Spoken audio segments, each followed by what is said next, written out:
Modern. Modern. Modern. Modern. We're prepping for a voyage. Modern. The force of an old-fashioned equals whiskey mass times bitters acceleration. Why don't you make that a double? Modern bar cart.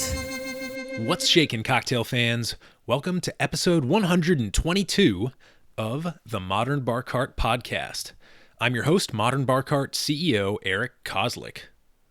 Thanks for joining me for this funky, fabulous interview episode where I sit down with the magicians and pranksters of the spirits and cocktail world and try to figure out how they keep stealing my wallet. This is a very special episode. It's kind of a behind-the-scenes look at what the research and development process actually entails for people in the cocktail world, like myself. I'm joined by my good friend and cocktail colleague, Charlie Berkinshaw of Element Shrub, and together, we debrief a video series we spent about 12 hours over the course of 2 separate days filming, alongside the awesome co-producer of this 2-part episode, Maddie Haynes. For Charlie and me, education is a huge part of how we run our companies. We both make these esoteric cocktail mixers, right? Bitters and shrubs. And we learned, both of us early on, that if we want to have any prayer of succeeding at what we're doing, we need to figure out the best ways to teach people and inspire them to feel a little bit more comfortable playing with their cocktails. In this series, we work our way through the 4 most common acids you'll encounter in the cocktail world: citric acid, acetic acid, mallic acid, and lactic acid. Now, there's a good chance you've heard some or all of those words in some context before, whether it's on the ingredient panel of some food item or in a high school chemistry class. But we're examining these compounds through a strictly mixological lens so that you can understand some of the things going on below the surface in your favorite drinks. Before we jump into the interview, we do have a couple really important and exciting announcements, though. First one is jungle straws are here, which, without any context, is kind of a weird statement to make. Let me explain.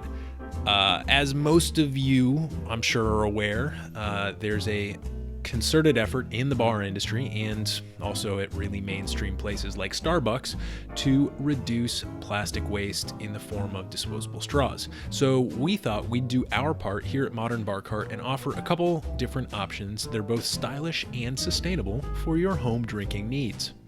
The one we're launching with this episode is our 7-piece stainless steel set made by Jungle Straws, which comes with 4 straws, 1 straw cleaner, a bamboo carrying case, and even a jute cloth case that holds it all.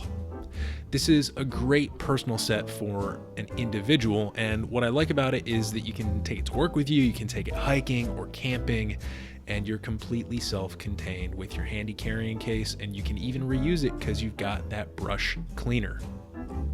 To celebrate these new items, we're offering 15% off your entire order when you enter the coupon code JUNGLE at checkout anytime during the month of November 2019.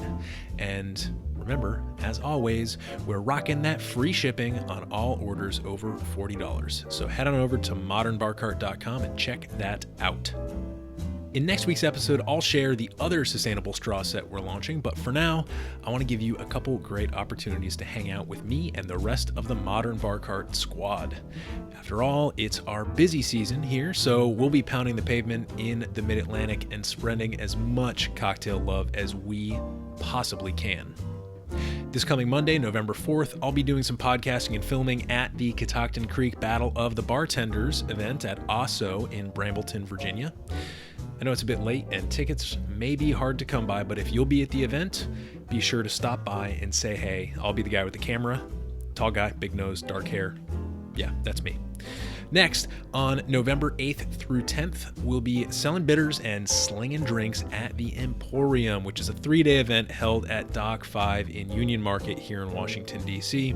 There's multiple different timing options, so you can, get your tickets for a certain day and time at this event. It's not like if you purchase it, you have to go to all 3 days. On the first day, the Friday night preview party, I'll be emceeing a cocktail competition, which is gonna be great. And then Saturday and Sunday, I'll be mixing up several hundred. I wish I was lying. Several hundred Jungle Birds and Aperol spritzes. My arms are so tired after this event, but it's so worth it. It's so much fun. Those drinks are going to be featuring local ingredients from companies like Lion Distilling and Don Ciccio I Fili. You can find links to both of those events over on the show notes page, and we also have some great holiday markets and even more cocktail parties and competitions coming up in the next month or two, so we'll share a few more of those with you next episode. During this conversation with Charlie, we cover a bunch of different featured cocktails and even featured cocktail ingredients that you can make with the addition of some of these powdered acids. So for the sake of avoiding redundancy here, we're just going to get right into it. Please enjoy this part 1 of my tangy, refreshing acid trip debrief with Charlie Berkinshaw of Element Shrub.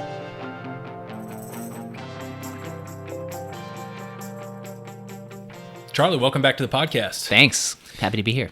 So before we get started here talking about different types of acids, why don't you just step back and give our listeners a little 411 on what's happening with Element Shrub, because obviously we carry your product on our site. We've got people purchasing those bad boys, getting them delivered right to their doorstep. But you know, there's been a lot going on with your company. You've got some cool things going on. So why don't you tell us about maybe some of the travels you've been doing, some of the stuff that's exciting on your end? Yeah, it's been fun. And, obviously we're here talking about acid. Shrubs are made with, in our case, organic apple cider vinegar, which is a form of acetic acid. Acids have always been something I've been really excited about. Yeah, so recently we just got back from Germany, actually, from Berlin, the Bar Convent show in Europe out there, and it was incredible. We've done trade shows before, but this was almost like a World's Fair, where you would see, some booths had acrobats like hanging from the ceiling, like above their booth.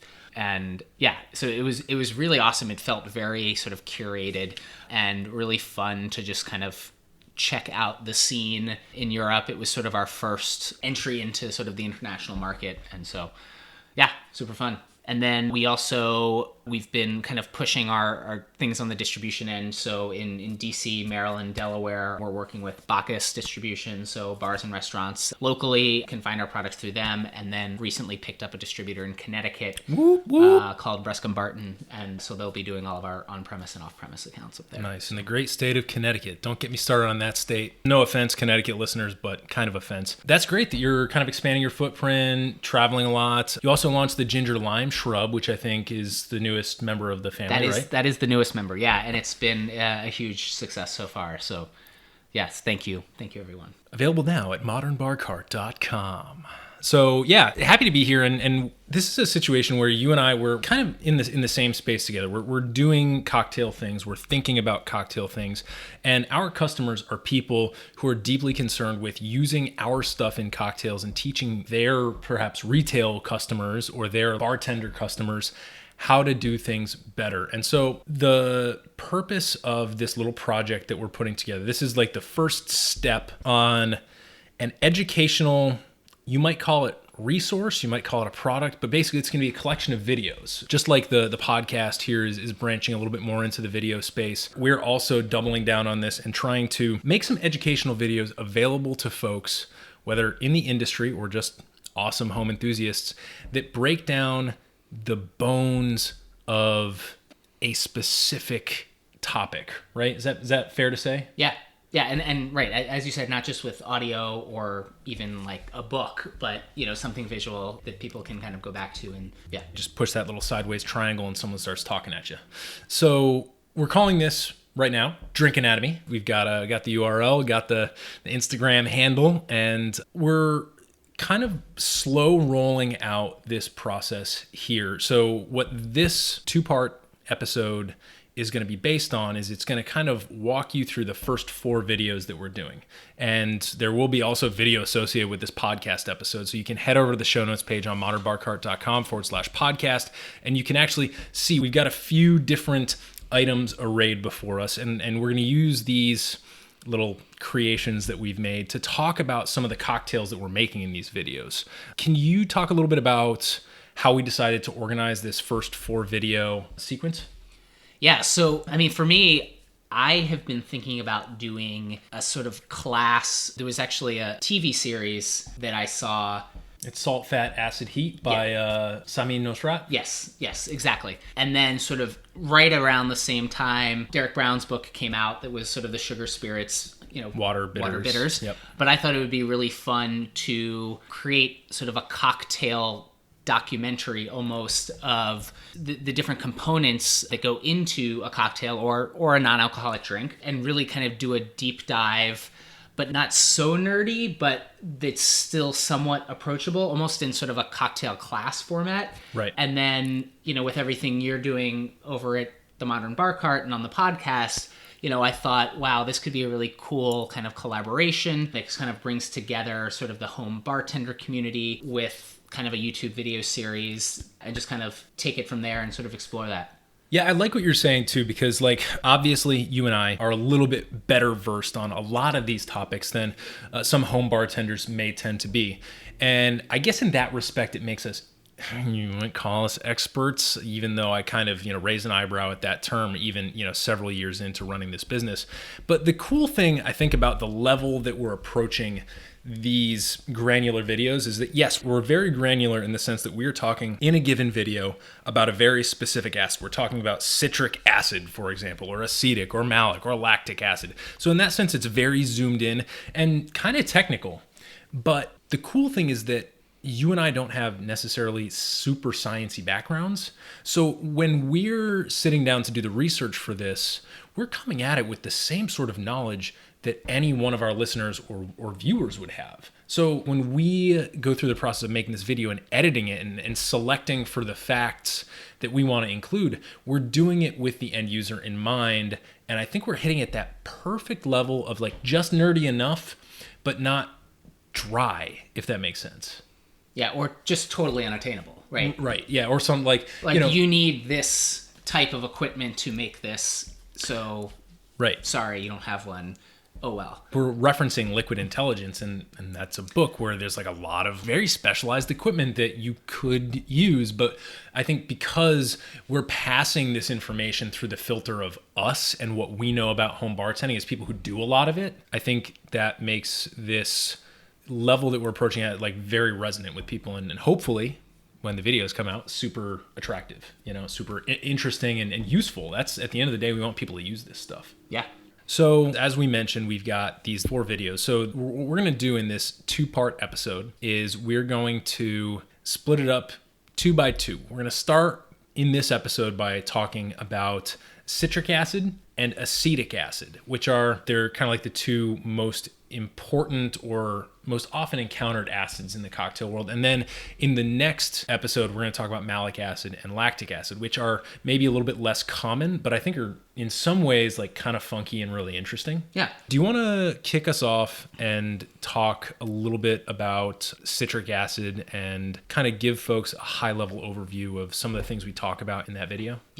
Yeah, sure. So, and most of you are probably familiar with citric acid. Of all the acids we've mentioned, you have most definitely encountered citric acid. As the name would imply, it comes from citrus, lemons, limes, oranges, grapefruit, etc. And, if you think about cocktails in general, the sour cocktail family, so whether it is a daiquiri or a whiskey sour or a margarita or sidecar, margarita, what have you.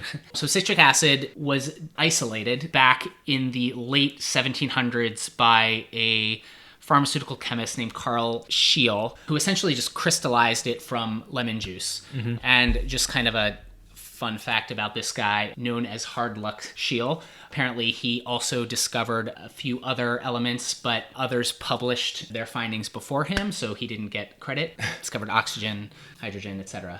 And he's also responsible for dried lemon juice. Dried lemon juice, apparently, and oxygen. Yeah, kind of an interesting resume, right? Yeah. Well, and the cool thing, we were talking about this off air, and one of the things I really like about this guy and the type of science that was going on in this period between like the year 1500 and the year 1800 or 1850 is that the types of experiments that went on were like Francis Bacon trying to like figure out when food goes bad and inadvertently gives himself pneumonia and dies. Yeah. Well, what's funny actually is that this guy he died at the age of 43 from mercury poisoning, and in his experiments, constantly exposed to mercury, obviously, but also lead and arsenic, and apparently he would smell and taste all of the new substances he discovered. Oh God! And I guess as a result, it may have cost him his life, but they should call him like Canary Shield. This guy was like the canary in the coal mine for all of us. Yeah, back to cocktails. That works. No, Carl Canary Shield. That's perfect. There you go. All right, back to cocktails. So one thing about citric acid, so it's a non-volatile acid, which means it doesn't give off an aroma. And we'll dig into this a little more when we talk about acetic acid. Oh, let's talk about it now. There are certain terms that we're going to use or that you may encounter if you decide to do like deep dives on some of these compounds that we cover in the Drink Anatomy series. These terms might sound kind of sciencey. So one thing I want to be really careful to define right now is that when we're talking about volatility, we're referring to it in a very specific sense. So these acids may or may not be volatile in other ways. But when you and I say volatile, we're talking about flavor and aroma. And so a volatile acid, for our purposes here today, is one that gives off aroma molecules. So if you can picture the acid sitting there in perhaps a drinking vessel, you can kind of visualize it like giving off molecules of aroma. And the other non-volatile acids are not doing that. So if you smell a non-volatile acid, you might get the sense that you're smelling something that's not air, but you're certainly not going to pick up like a distinct aroma print, if that makes sense. Whereas with acetic acid, like you mentioned, this is a particularly volatile acid in the aroma sense. You get that vinegar stank.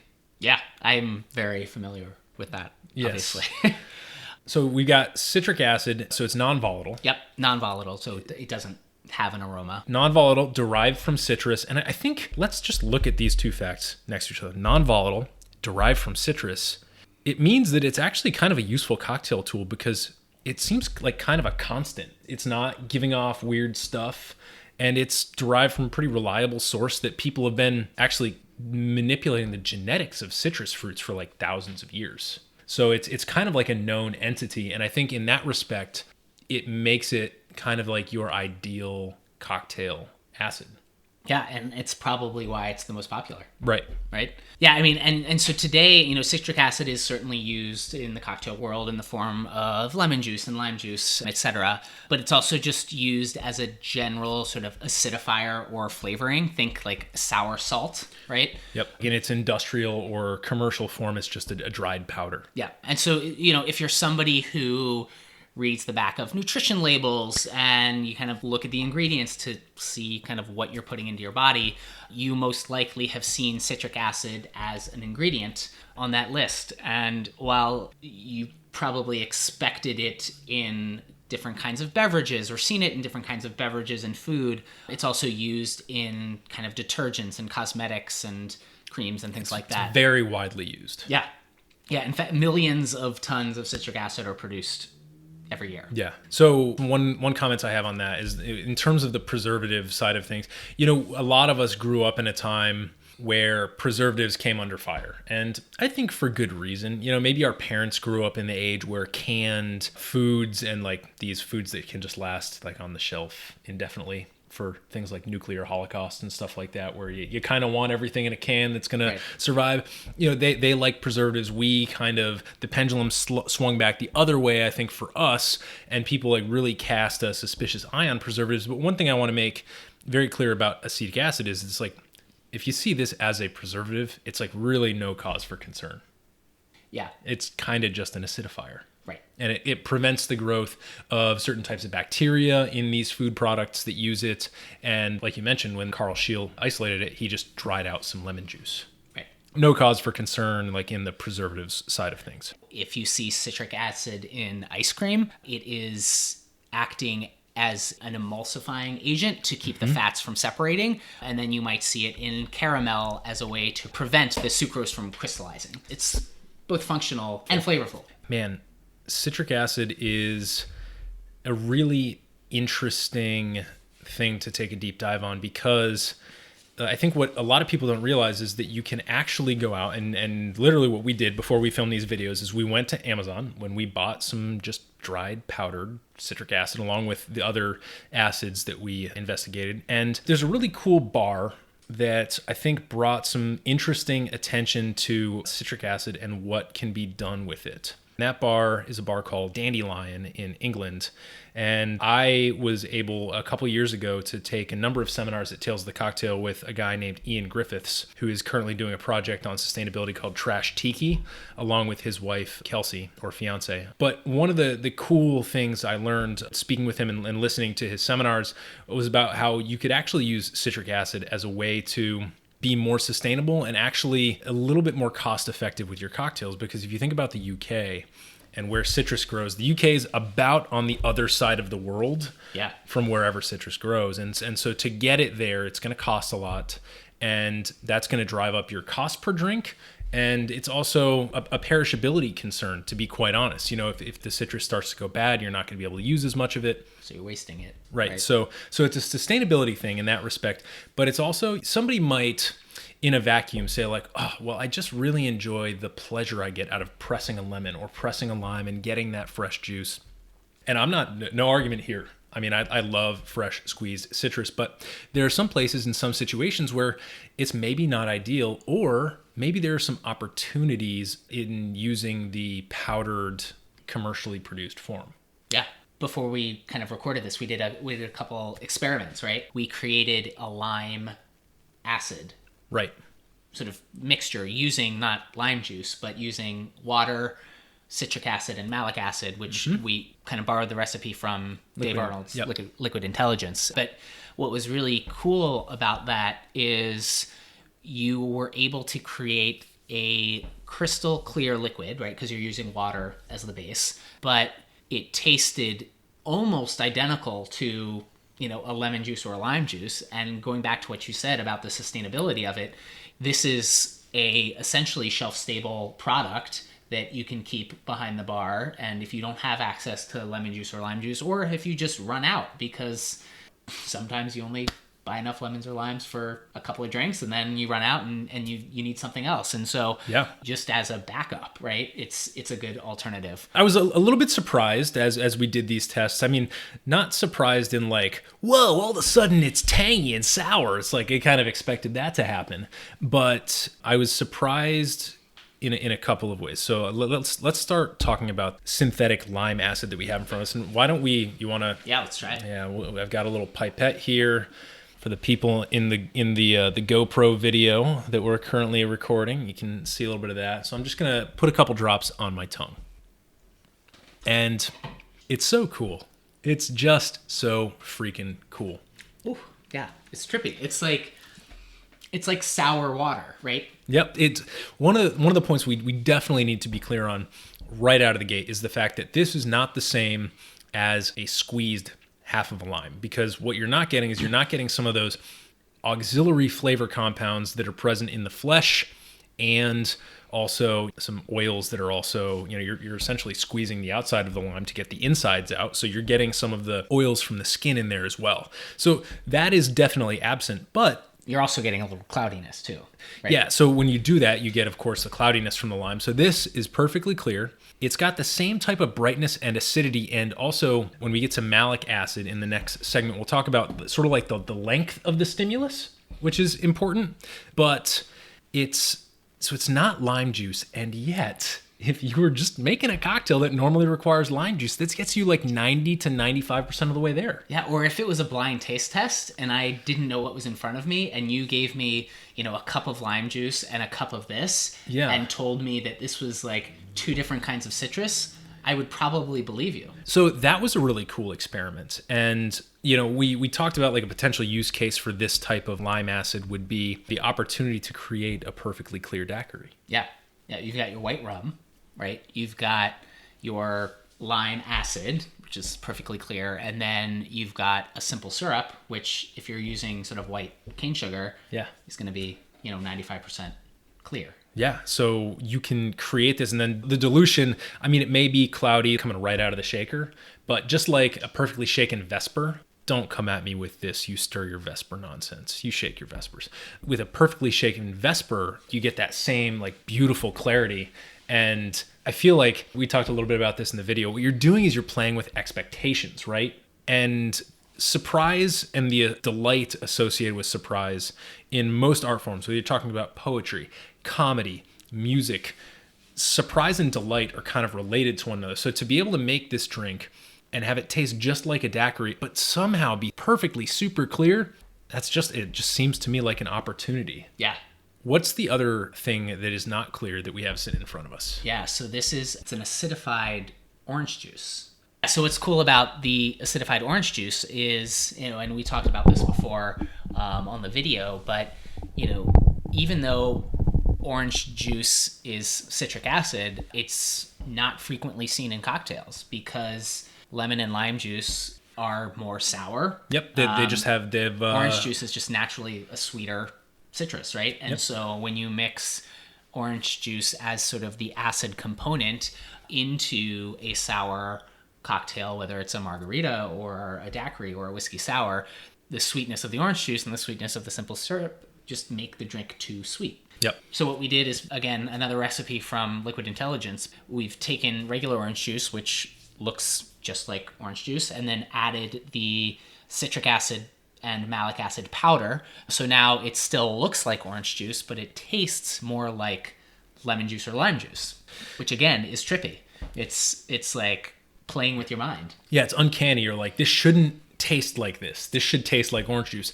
And yet it does still taste like orange juice because all the orange flavors are still there. Right. So You still get sort of like the bright oil notes of the orange, but then you're getting like sort of like super sour, tangy, mouthfeel. Right. So it definitely makes it uncanny. You're like, wait, it's orange juice, but it's not. It's lime juice, but it's not. I'm using it in a daiquiri, and all of a sudden the daiquiri's, it's not a clear daiquiri. It's not a regular daiquiri. Now you can make an orange daiquiri.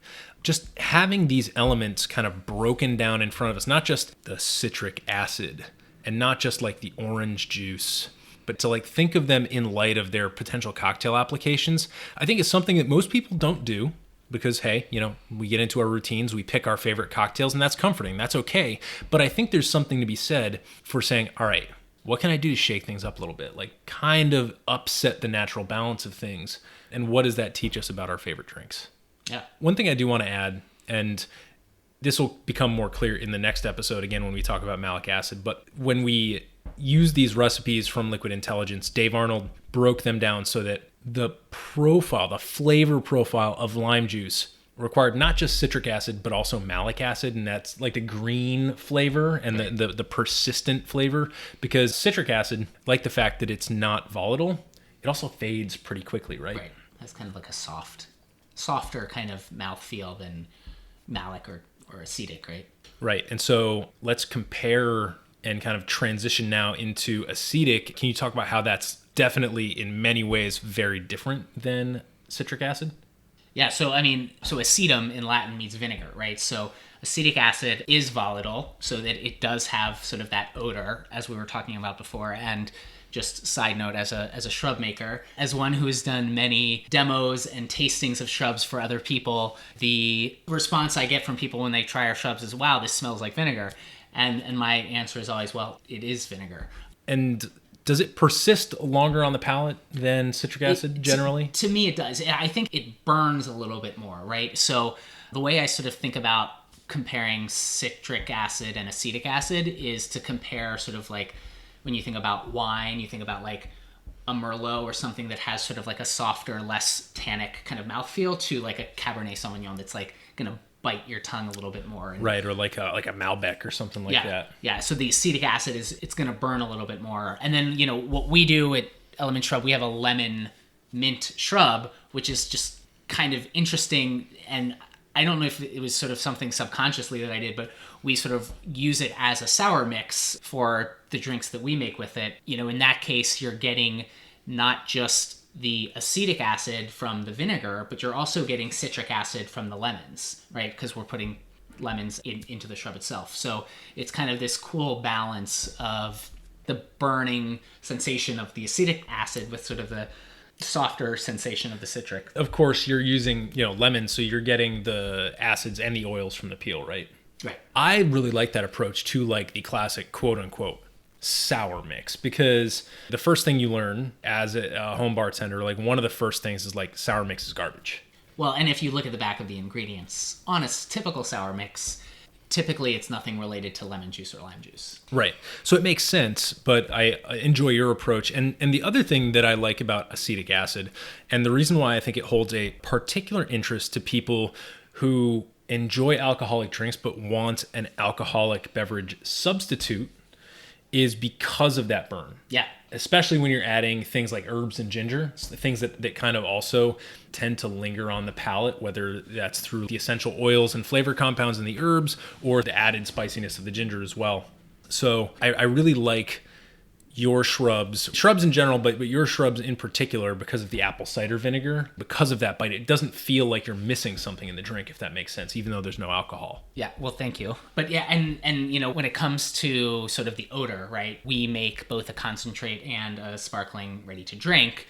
And when you're trying shrubs on their own, they're definitely going to smell like vinegar. All shrubs need vinegar, sugar, and fruit to really be a shrub. So they're going to taste usually sweeter than they smell.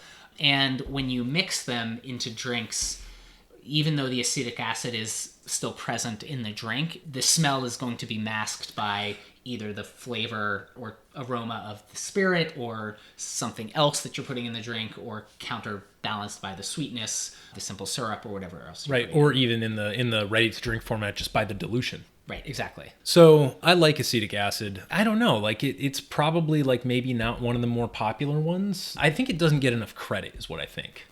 I agree. I mean, it's my favorite acid, obviously. So I don't have any formal experience as a bartender, right? So my only experience with cocktails is making shrubs and then trying to build content and drinks to make sure that people and the consumers that buy our shrubs know what to do with them, right? Right. I really enjoy flavor and bringing flavors together and all of that, but I don't have any formal experience as a bartender. But since I've started making shrubs, I definitely lean towards sour drinks, and I lean towards acetic acid sour. I've had a couple of whiskey sours out at bars, and they're made with lemon juice, and to me, like, it's weird to say, but I'm sort of disappointed because they feel and like drink softer, and I want a little more burn in the drink. And as you mentioned, when it comes to non-alcoholic drinks as well, I think that's one of the really great applications for shrubs, because you get your acetic acid from the vinegar, sometimes citric acid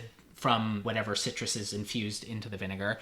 And then, for us, we also use herbs and spices, so you're getting some complexity there.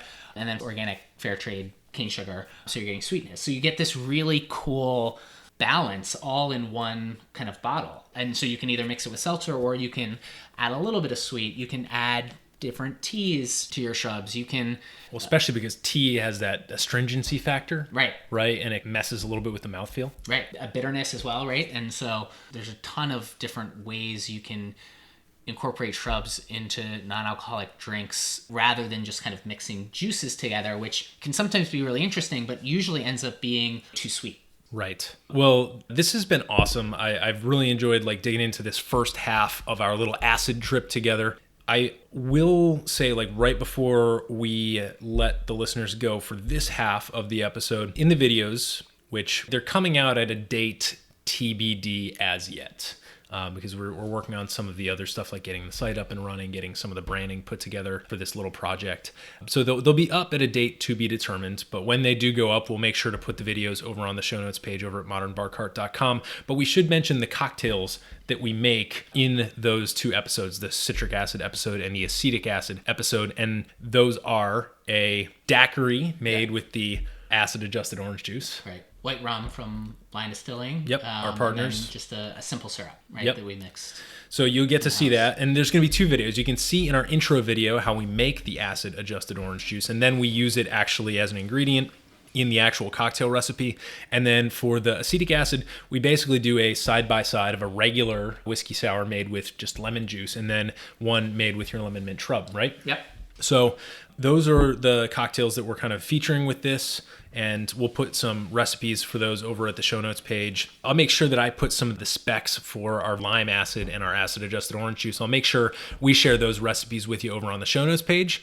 But for right now, this is the Modern Bar Cart Podcast. I'm Modern Bar Cart CEO Eric Kozlik, hanging out with Charlie Berkinshaw of Element Shrub, and we will be back next episode to talk through the other two acids, mallic and lactic.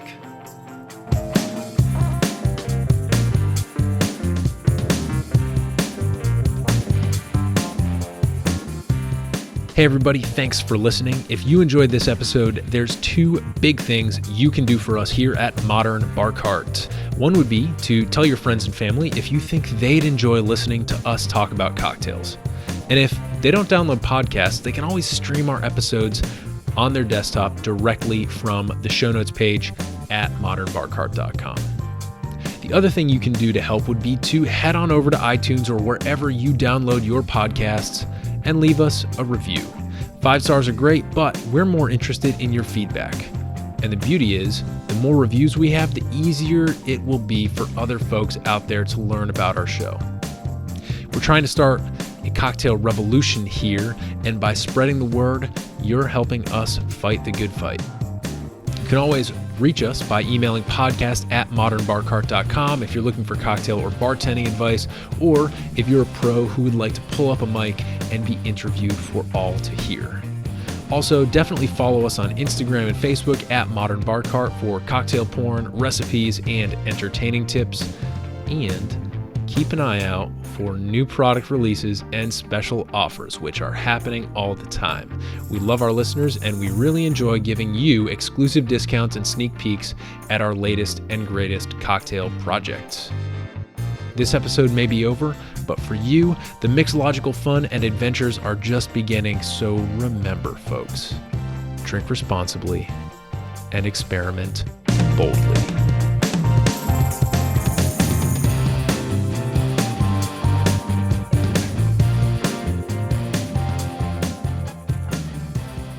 This episode was edited and produced by Madeline Haynes. It was also made possible with plenty of technical support and acid research by Charlie Berkinshaw of Element Shrub, and a little bit of interview magic by yours truly.